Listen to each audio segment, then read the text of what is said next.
वही बदनाम आश्रम, वही कहानी, बस नाम बदलते जा रहे हैं। भारत में हर 5-10 साल में कोई न कोई आश्रम, कोई न कोई महान संत, कोई न कोई अवतार बेनकाब हो रहा है।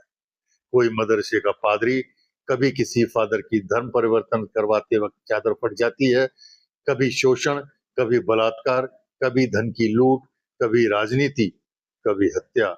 और हर बार समाज चौंकता है, कुछ दिन गुस्सा करता है, फिर अगला आश्रम खड़ा हो जाता है। सवाल यह नहीं है कि रामपाल था या आसाराम था, गुरमीत राम रहीम था या नित्यानंद था, कोई मौलवी था, कोई पादरी था, किसी मदरसे में कोई शोषण हुआ था, कहीं हथियार मिले थे। सवाल यह है कि हर बार वही ढांचा क्यों बनता है?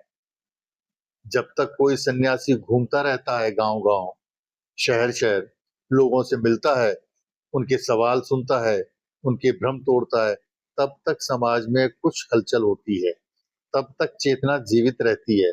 लेकिन जैसे ही वही सन्यासी एक जगह रुक जाता है, एक आश्रम बन जाता है, रहने की व्यवस्था बन जाती है और यहाँ आकर रुको की संस्कृति शुरू होती है।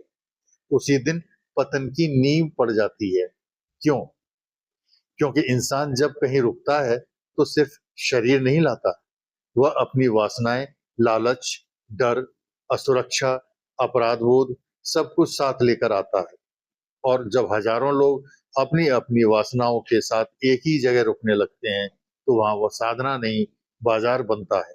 फिर पैसा आता है, फिर चढ़ावे आते हैं, फिर वीआईपी कल्चर आता है, फिर अंधभक्ति आती है।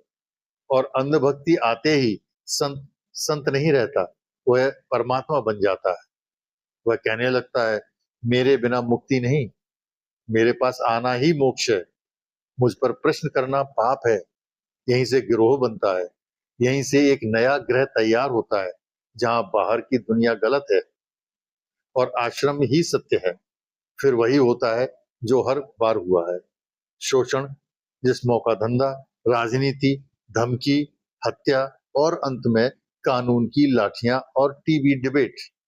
और सबसे दुखद बात यह है, हर बार पकड़े जाने के बाद भी अंधभक्त रोते हैं, वे पीड़ित के साथ नहीं, अपराधी के साथ खड़े होते हैं। यह समस्या किसी एक धर्म की नहीं, किसी एक संत की नहीं, यह भारत की सामूहिक चेतना की समस्या है। आचार्य रजनीश के साथ भी यही हुआ।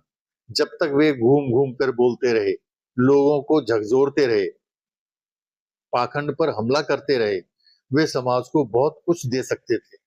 आचार्य रजनीश के साथ भी यही हुआ। रजनीशपुरम में जब ठहराव आया, जब सत्ता, पैसा और संगठन हावी हुआ, वही गलती दोहराई गई जो सदियों से दोहराता आया है इंसान।